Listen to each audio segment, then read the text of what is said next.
पर क्या है, मुगल बादशाह थे वो निर्बल होते चले गए थे। 1707 ईस्वी की बात है। 1707 में यहाँ का शासक था औरंगजेब।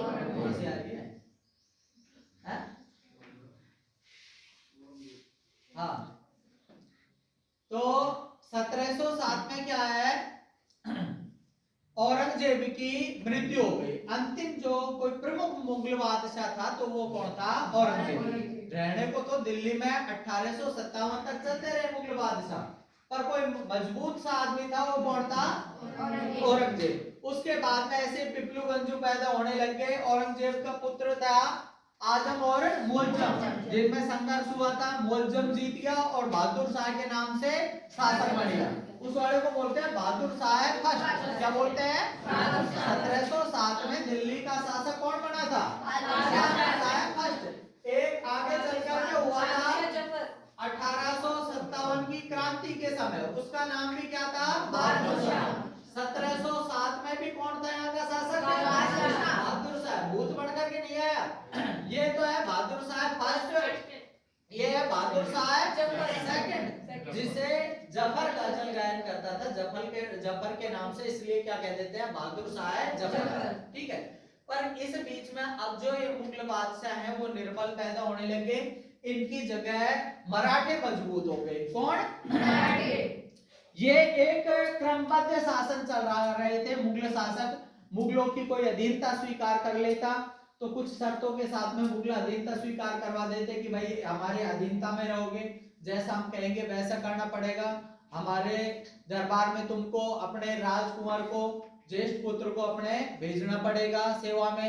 1000 की घुड़सवारी हमेशा हमारे लिए तैयार रहेगी, कभी भी हमको सेना की जरूरत पड़े तुमको सेना देनी पड़ेगी। इस तरह की शर्तों के साथ में मुगलों की अधीनता स्वीकार कर ली जाती। मराठों का सिस्टम दूसरा था। इनको अधीनता की ज्यादा परवाह नहीं थी, इनको तो लूट खसोट की जरूरत थी। ठीक है, तो आते कोई रियासत के ऊपर आक्रमण करते, लूट खसोट करते, लूट खसोट करके अपने भाग लेते। ठीक है, या चौथ वसूली करने के लिए आ जाते। इस तरह का काम करते कौन, मराठे।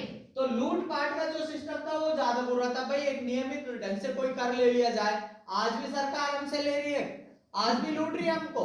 इतने सारे टैक्स लगा रखे, इतने सारे, चाहे वो कोई सी पार्टियों से मतलब नहीं, कुल मिलाकर के हमसे कर वसूला जा रहा है। पर एक सिस्टम से लिया जा रहा है। भाई पेट्रोल पे इतने लेने हैं, डीजल पे इतने लेने हैं, नहाने के साबुन पे इतना पैसा लेना है, धोने के पे इतना लेना है। सिस्टम से ले रही है, सबसे ले रही है। एक लूट खसोट करने के लिए आ जाए, ला दे पैसा, ठीक है, वो अपन को बुरा लगेगा। तो वो सिस्टम था किनका, मराठों का। मराठों से तंग आने लग गए थे हमारे राजपूत राजा। एक क्या 1798 में लॉर्ड वेलेस्ली आया था, भारत का गवर्नर जनरल बनकर के आया। कौन, लॉर्ड वेलेस्ली। उसने एक नया सिस्टम शुरू किया था सहायक संधि का। किसका, सहायक संधि का।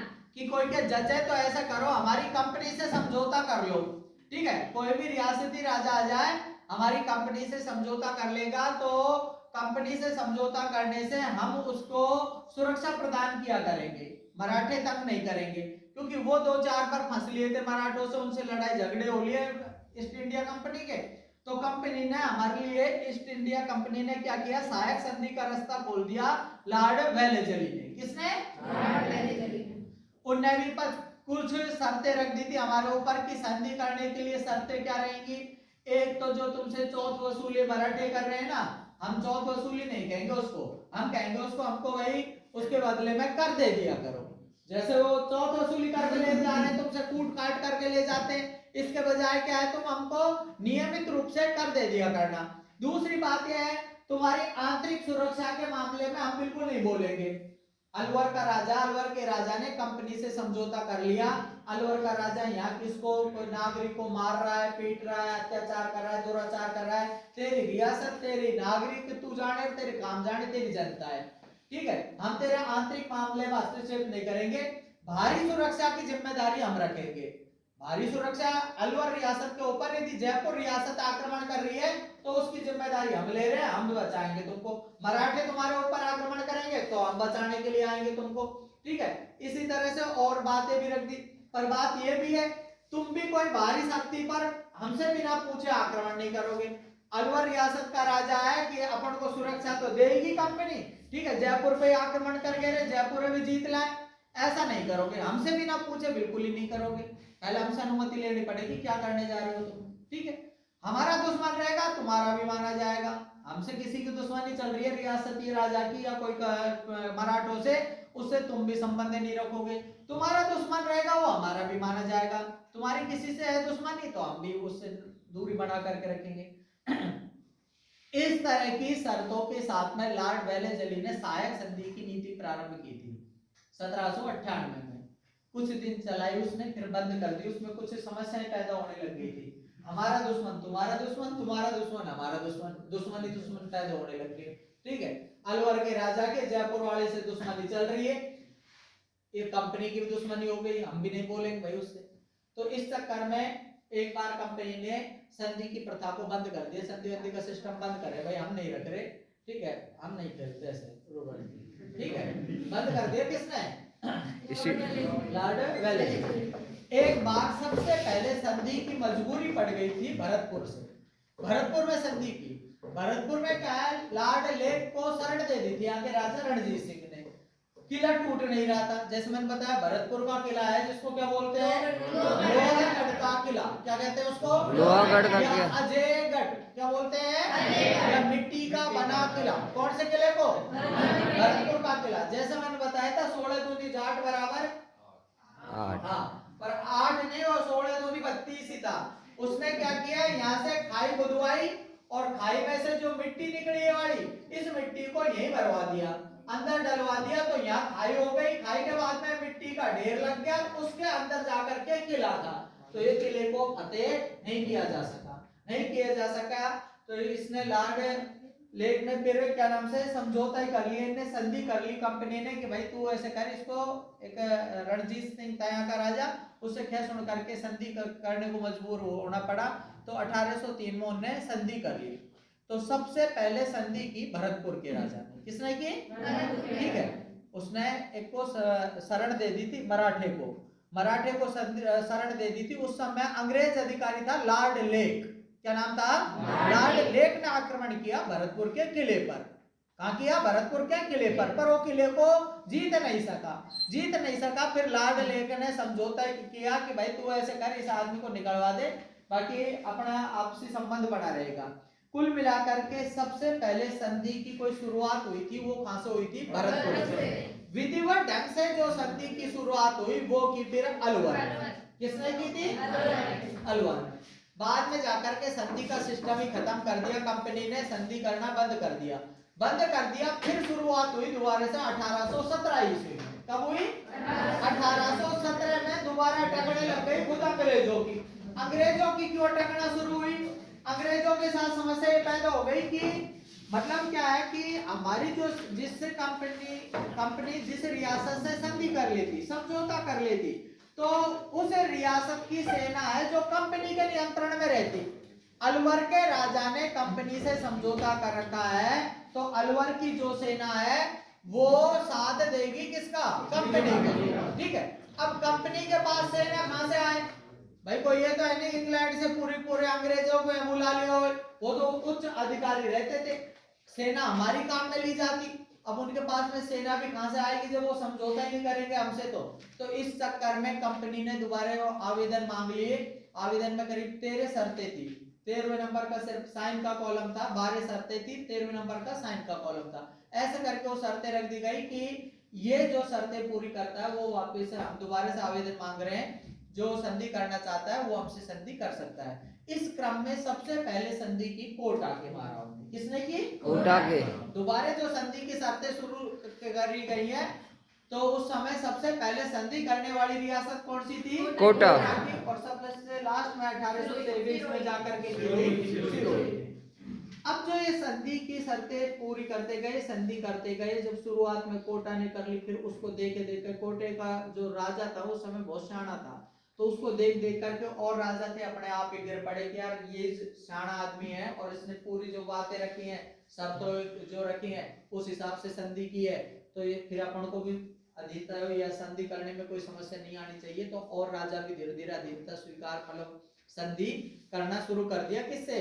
कंपनी से। ईस्ट इंडिया कंपनी से करते करते 1823 में जाकर के हमारे राजपूताने के सभी राजाओं ने संधि कर ली। अब संधि कर ली तो क्या है, हमारी जो सेना है, जैसे अलवर राजा है, अलवर के राजा ने संधि कर रखी है कंपनी से, तो अलवर की जो सेना है वो किसके नियंत्रण में काम कर रही है? कंपनी के। कंपनी ने कह रखा है तुमको कोई समस्या हुआ है हमको बता देना, सुरक्षा की जिम्मेदारी हमारे ऊपर है, ठीक है। तुम्हारी सेना है जो हमारे नियंत्रण में रहेगी, उसकी पेंशन वेंशन तनख्वाह सब हम देते रहेंगे, अपना आप हम संभाल लेंगे, तुम आराम करो, तुमको कोई संकट है ही नहीं, कोई आक्रमण कर रहा है हम बैठे ही। तो सेना किसके नियंत्रण में चली गई? कंपनी के नियंत्रण में। अब धीरे धीरे असंतोष पैदा होने लग गया, एक तो दोहरे करों की मार लगने लग गई, कंपनी को भी टैक्स दो, राजा को भी टैक्स दो। दूसरी बात, जो हमारे सैनिक रहते, सैनिक चले गए किसके नियंत्रण में? कंपनी के में। कंपनी अपने हिसाब से उनको हैंडल करती, खुद के तो उनके बढ़ करके रहते अधिकारी, अंग्रेज रहते हो तो सीधे क्या बनते? अधिकारी। हमारे वो थर्ड ग्रेडर फोर्थ क्लास की तरह काम करते, सैनिक के सैनिक बन करके रह जाते बेचारे। इस तरह से असंतोष पैदा होने लग गया। जो तात्कालिक उस समय कारण पैदा हुआ था वो था चर्बी वाले कोई कारतूस, ठीक है। पहले ब्राउन बेस नाम की बंदूकें चला करती थी। कौन सी बंदूक थी? Brown base. ब्राउन बेस की जगह पे एक नई बंदूक शुरू की थी ना, उन्हें एक कीमिया के युद्ध में काम में ली बताई अंग्रेजों ने, एनफील्ड राइफल। कौन सी? एनफील्ड राइफल, जिनमें क्या है, कारतूस है, जो कारतूस में गाय और सुअर की चर्बी प्रयुक्त होती थी, जो दो धार्मिक भावनाओं को आहत करने वाली होती है। एक धर्म में, हिंदू धर्म में गाय को पवित्र माना जाता है, एक विशेष धर्म में सुअर को भी पवित्र माना जाता है। तो गाय और सुअर की चर्बी लगी रहती थी किसमें? एनफील्ड राइफल में। तो इसको लेकर के ये तात्कालिक कारण पैदा हुआ था 1857 की क्रांति का, जो सैनिकों में इस समय जो असंतोष पैदा हुआ, असंतोष तो चल ही रहा था, ठीक है। उनके साथ में चूंकि उनको बेचारों को निम्न पदों पर रखा जाता, कम वेतन दिया जाता, कंपनी अपने हिसाब से उनको काम में लेती, तो असंतोष तो था ही, पर तात्कालिक जो कारण पैदा हुआ था वो था चर्बी वाले कारतूस। और इसके सबसे पहले शुरुआत हुई थी मंगल पांडे के विद्रोह से। कहां से? बैरकपुर की छावनी। बाकी बात है बैरकपुर की छावनी, बैरकपुर पश्चिम बंगाल में 29 मार्च 1857। 29 मार्च 1857 की बात है। कहाँ की? बैरकपुर। बैरकपुर कहाँ है? पश्चिम बंगाल की छावनी की बात है। यहाँ का एक सैनिक था मंगल पांडे, पांडे था, पंडित था बेचारा, शुद्ध ब्राह्मण था, अपने सुबह पूजा पाठ करके धर्म कर्म करके और जब जा करके अपने काम शुरू करता। और जो सैनिक थे उसके मजाक उड़ाने लगे, अरे पंडित जी कहाँ पूजा करने जा रहे हो, मुंह में तुम्हारे में वो गाय सुअर के वो मांस भरा रहता है, कि कौन कह रहा कि बात यह है कि जो आजकल राइफल काम में ली जा रही है ना अपने, कौन सी? उसमें गाय और सुअर की चर्बी लगी रहती है। मैं मानता ही नहीं, मानता नहीं तो पूछ ले तेरे काकान से। अंग्रेज अधिकारी था कौन? डफ हडसन। क्या नाम था? डफ हडसन। डफ हडसन से कहा कि साहब ये ऐसे कह रहा है, ये जो बंदूक अपनी इसमें कारतूस है उनमें क्या चर्बी लगी रहती है गाय सुअर की? डफ हडसन ने कोई संतोषजनक जवाब नहीं दिया। जाई छूटी मंगल पांडे को, हमारे धर्म को भ्रष्ट करेगा, उसके हाथ में बंदूक थी, बंदूक की बटकी मार दी उसके माथे में, सुनना आ रही तो ठीक है। हाँ, उसका माथा बेचारे का फटफटा गया। किसका? मंगल पांडे को उसी समय जेल में डाल दिया और उसको अप्रैल में फांसी दी थी। किसको? मंगल पांडे को। पर ये कहानी यही की यही खत्म हो गई। पर 1857 की क्रांति का सूत्रपात मान लिया जाता है कहां से? बैरकपुर की छावनी से, मंगल पांडे के विद्रोह से, ठीक है। सबसे पहले मतलब सैनिकों की इतनी मजाल नहीं है कि ऐसे अधिकारी के प्रति वफादारी या क्या नाम से गद्दारी दिखा जाए, ठीक है, लेकिन ऐसा काम पहली बार किस आदमी ने कर दिया था? जैसा आज भी अपन देखें, सेना है, सेना को कोई हड़ताल वड़ताल, कोई ऐसे जुलूस उलूस निकालने का कोई अधिकार नहीं रहता है। सेना कभी भी सरकार के या कोई भी अधिकारी के खिलाफ नहीं बोल सकती है, वरना उसको बर्खास्त कर दिया जाता है, सजा का भी प्रावधान रहता है, साथ में दंडित किया जाता है। पर यहाँ की जो अपन बात करें तो यहाँ भी ऐसा ही था कि सैनिक जो बगावत कर ही नहीं सकता, लेकिन यह पहला व्यक्ति है जिसने बगावत कर गई। किसने? मंगल पांडे ने। मंगल पांडे को इसका भुगतान करना पड़ा, उसको फांसी की सजा दे दी गई। ये पहली घटना है। तो 1857 की क्रांति का जो बीज लगा है वो कहां से लग गया था? बैरकपुर की छावनी से 29 मार्च 1857। विधिवत ढंग से जो क्रांति हुई 1857 की वो हुई है 10 मई को। 10 मई 1857 मेरठ की छावनी से। मेरठ कहाँ है? उत्तर प्रदेश। कहाँ पे है? यहाँ विधिवत ढंग से सैनिकों ने पहले ही अपने योजनाबद्ध तरीके से योजना बना ली सभी सैनिकों ने कि इनको ढंग से कूटना है। ठीक है, छावनी को लूट लिया, अंग्रेजों को कूट लिया, छावनी में आग लगा दी। ठीक है, इस तरह का कृत्य किया। कहां पर? मेरठ छावनी। तो कोई अकेले आदमी ने किया था, वो वहीं के वहीं निबट गया। पर मतलब कोई आदमी सबसे पहले कोई पैदा हुआ, एक आदमी जिसने कम से कम इस तरह का हिम्मत जुटाई। कौन था वो?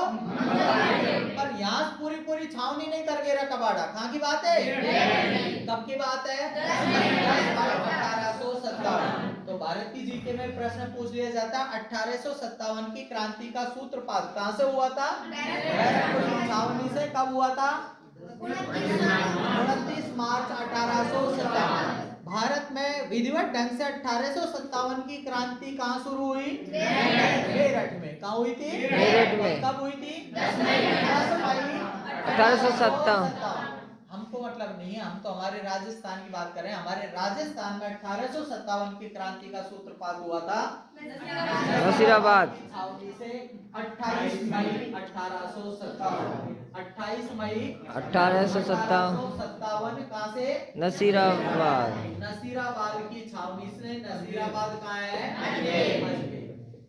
ठीक है भाई, हमारे राजस्थान में 1857 की क्रांति का सूत्रपात कहां से हुआ था? नसीराबाद। इस समय की हम प्रशासनिक व्यवस्था की बात करें, जब 1857 की क्रांति हुई तो इस समय भारत का गवर्नर जनरल था लॉर्ड कैनिंग। कौन था? Lord Canning. इससे पहले रह करके गया था भी लॉर्ड डलहौजी, जिसने अपने रेल शुरू करवाई थी। ठीक है, सबसे पहले रेल कब शुरू हुई थी अपने भारत में? 1853 में। जब कौन था यहाँ का? लॉर्ड डलहौजी। डाक व्यवस्था शुरू करवाई थी। किसने करवाई थी? डलहौजी ने। पर हड़प नीति भी नालायक ने उसी ने शुरू की थी। ठीक है, विलय नीति है, नाम तो था उसका विलय नीति। विलय नीति पर उसकी क्या थी? वो हड़प नीति। विलय नीति क्या थी कि भाई कोई रियासत है, यदि वहां पर उत्तराधिकारी की स्थिति नहीं है, ठीक है, उसके बालक नहीं है, तो ऐसी रियासत को कंपनी में सीधे शामिल कर लिया जाएगा। कोई गोद लिए हुआ पुत्र काम नहीं देगा, जैसे झांसी के साथ में हुआ, सतारा का हुआ, अवध का हुआ, कर्नाटक में हुआ। ठीक है, उनको क्या जबरदस्ती कंपनी ने हड़प लिया था। ये नीति किसने लागू की थी? डलहौजी ने नीति लागू की। इसका विरोध किया गया, विरोध किया, इसको तो वापस बुला लिया इंग्लैंड, उसकी जगह दूसरा भेज दिया यहाँ पर गवर्नर जनरल। किसको? कैनिंग को। ऐप घड़ करके गया था, सूड़ वो करके गया था कौन? लगने पड़ गए बेचारे को कैनिंग को। तो इस समय जब 1857 की क्रांति हुई, उस समय भारत का गवर्नर जनरल कौन था? Lord Canning. इस गवर्नर जनरल के नियंत्रण में हुआ करते थे एजीजी। कौन होते थे? AGG, agent to governor general. Agent to governor general का काम करते, किसके एजेंट का? गवर्नर जनरल के एजेंट का काम करते थे, तो इनको कहा जाता है एजीजी। ठीक है, ऐसे समझ ले, जैसे एक तो होता है वर्तमान में वही राष्ट्रपति हुए, उसके नीचे राज्यपाल हुए राज्यों में। ऐसे ही एक तो पूरे देश का क्या रहता था? Governor general. इसके अधीन हुआ करते थे गवर्नर जनरल के एजेंट टू गवर्नर जनरल। तो इस समय हमारा एजीजी था George Patrick Lawrence. George Patrick Lawrence Rajasthan का पहला एजीजी। कौन था? Mister locket. कौन था? राजस्थान का पहला एजीजी कौन था? Mister locket. इस समय राजस्थान का एजीजी कौन था? George Patrick Lawrence. George Patrick Lawrence. इस एजीजी के नियंत्रण में, मतलब प्रांत में रहता था एजीजी, जो सूचनाओं का संप्रेषण करता था गवर्नर जनरल, और इसके नियंत्रण में हुआ करते थे प्रमुख रियासतों पर पॉलिटिकल एजेंट। कौन रहते थे? Political agent. जैसे प्रमुख जो रियासतें थी, मेवाड़, मेवाड़ का पॉलिटिकल एजेंट था सावर। मारवाड़, मारवाड़ का था मैकमोहन। जयपुर, जयपुर का था ईडन। कोटा, कोटा का था बर्टन। भरतपुर, भरतपुर का था मोरिसन। ठीक है। सिरोही, सिरोही का था जेडी हॉल। ठीक है। प्रमुख जो रियासतें थी और इनके पॉलिटिकल एजेंट, मेवाड़ का मारवाड़ का जयपुर का, कोटा का, भरतपुर का और सिरोही का। मेवाड़ का सावर। मेवाड़ का कौन था? सावर। मेवाड़ के महाराणाओं के बारे में पढ़ेंगे। उन्होंने शाबाशी के काम किए हैं। राणा सांगा हुआ है जिसका 80 घाव बताए। कितने बताए? 80 घाव। 80 घाव थे। एक हाथ नहीं, एक पांव नहीं, एक मुंह नहीं, हाँ एक ट्यूबलाइट भाई साहब ने फोड़ गई। हाँ, कुल मिलाकर के 80 घाव होने के बावजूद भी धनी युद्ध में चलने को तैयार था। दोबारा इनको घर नहीं जाऊंगा, सौगन खाली घर जाऊंगा ही नहीं, दोबारा से चलो। राणा प्रताप हुआ जो भूखा प्यासा मरता रहा, युद्ध करता रहा। कुल मिलाकर के मेवाड़ के महाराणाओं ने कैसे काम किए हैं? तो वहाँ जो पॉलिटिकल एजेंट लगाए उससे भी मैं कहता हूँ शाबाश, ठीक है, शाबाश। तो क्या नाम है उसका? सावर। मारवाड़ का है मेघ मौसम। मारवाड़ का मेघ मौसम। जयपुर का ईडन गार्डन है। कहाँ पर?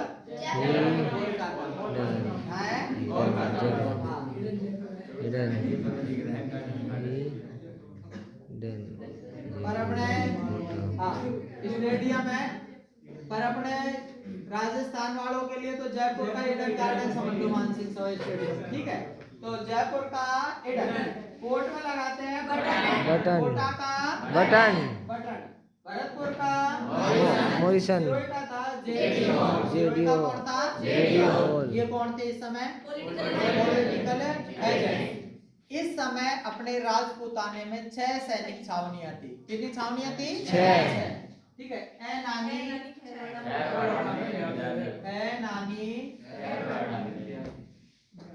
खैरवाड़ा में ब्याज, खैरवाड़ा में ब्याज। ठीक है। ए नानी खैरवाड़ा में ब्याज। ए का मतलब एरिनपुरा। ए का मतलब हाँ, नैसे नसीराबाद, नैसे नसीराबाद, नीसे खैरवाड़ा, ब्या से और दे से। ठीक है। 2 छावनियां तो अजमेर में ही थी। एक तो नसीराबाद कहाँ है? अजमेर में। एक थी ब्यावर भी कहाँ है? अजमेर में। एक थी एरनपुरा कहाँ है? पाली में। एक थी नीमच, नीमच कहाँ है? वर्तमान में मध्य प्रदेश में। ठीक है। इसके अलावा खैरवाड़ा, खैरवाड़ा कहाँ है? उदयपुर, उदयपुर। और देवली, देवली कहाँ है? टॉप में। 1857 की क्रांति के समय 6 सैनिक छावनियां थी। कितनी छावनियां थी? 6। एक तो थी नसीराबाद, नसीराबाद कहाँ है? और ब्यावर भी कहाँ है? 2 तो अजमेर में थी, नसीराबाद और ब्यावर। ठीक है। एरिनपुरा, पाली, खैरवाड़ा, देवली, नीमच, मध्य प्रदेश। 1857 की क्रांति के समय कितनी छावनियां थी? 6। इस समय हम राजपूताने के राजाओं की बात करें तो वो राजा नालायक जिन्होंने हमारा साथ न दे करके, हमारे भारतीय सैनिकों का साथ न दे करके अंग्रेजों का, कंपनी का साथ दिया, वो थे बेशरम भगत। कौन थे वो? अब स्वर्गीय हो गए हैं। स्वर्गीय बेशरम भगत, स्वर्गीय बेशरम भगत। स्व से स्वरूप सा स्व से स्वरूप से बे से बने सिंह बे से स से सदाम सिंह स से वै से मैं से मदन पाल सिंह भग से भगवान सिंह और तै से ये वो राजा हैं जिन्होंने 1857 की क्रांति, कब की बात है 1857 क्रांति में हमारे भारतीय सैनिकों का सहयोग न करके किसका किया था अंग्रेजों का अंग्रेजों का। हालांकि ये क्या है बेशर्माई इसलिए उड़ ली क्योंकि ये संधि से बंधे हुए थे। अभी अभी मैंने बताया था कि कंपनी ने संधि में शर्त रखी थी, हमारा दुश्मन तुम्हारा दुश्मन, ठीक है, तुम्हारा दुश्मन हमारा दुश्मन। अब जो ये सैनिक है सैनिक विद्रोह कर रहे हैं हमारे खिलाफ, सैनिक भारतीय ही थे और वो विद्रोह कर रहे थे किनके खिलाफ अंग्रेजों के खिलाफ। तो अंग्रेजों के खिलाफ विद्रोह कर रहे हैं तो अंग्रेजों के दुश्मन हो गए इस समय सैनिक। तो अंग्रेजों का सहयोग किसने किया हमारे राजपूताने के राजाओं ने, क्योंकि राजाओं ने संधि कर रखी थी कि भाई तुम्हारी किसी से दुश्मनी होगी तो हमारी भी दुश्मनी मानी जाएगी। इस चक्कर में हमारे राजपूताने के राजाओं ने किसका सहयोग किया अंग्रेजों का साथ दिया। और वो कौन थे स्वर्गीय बेशरम भगत सिंह, स्वरूप सिंह, बने सिंह, सरदार सिंह, राम सिंह, मदन पाल सिंह, भगवान सिंह और तख्त सिंह। स्वरूप सिंह कहाँ का राजा था मेवाड़ का। उदयपुर का महाराणा कौन था इस समय स्वरूप सिंह। बने सिंह अलवर का राजा कौन था बने सिंह। सरदार सिंह बीकानेर बीकानेर का शासक कौन था राम सिंह। जयपुर का राजा कौन था मान सिंह। जयपुर का राजा भी राम सिंह था। कोटा का कभी राजा भी राम सिंह था। कहाँ का कोटा का मतलब नाम कॉमन है, दोनों राजा अलग अलग थे पर जयपुर में भी कोई राजा था उसका नाम भी राम ही था, उसका नाम था सवाई राम सिंह सेकंड। सवाई जयपुर वाले नाम के आगे क्या लगाते हैं सवाई, तो वहां के राजा था कोई सवाई राम सिंह सेकंड। कोटा में भी कोई यही नाम था राम सिंह, पर वो लगाते हैं महाराव। कोटा वाले अपने नाम के आगे क्या लगाते हैं महाराव। तो वहां का कोई शासक था महाराव राम सिंह, महाराव राम सिंह। मदन पाल सिंह, करौली का राजा कौन था मदन पाल सिंह, ठीक है। भगवान सिंह, धौलपुर नरेश था इस समय भगवान सिंह। तख्त सिंह, जोधपुर का राजा, मारवाड़ का राजा कौन था इस समय तख्त सिंह। 1857 की क्रांति के समय वे राजपूताने के राजा जिन्होंने हमारे सैनिकों का सहयोग न करके बल्कि अंग्रेजों का सहयोग किया था वो कौन है स्वर्गीय बेशरम भगत, स्वर्गीय बेशरम भगत। सही है बात। तो 1857 की क्रांति के समय नोट्स बंद करके बताओ कितनी छावनियां थी 6 थी। नसीराबाद कहाँ है ब्यावर कहाँ है अजमेर में। देवली कहाँ है खैरवाड़ा कहाँ है नीमच कहाँ है बच कौन सी की एरनपुरा कहाँ है माली में, ठीक है। इस समय अपने जो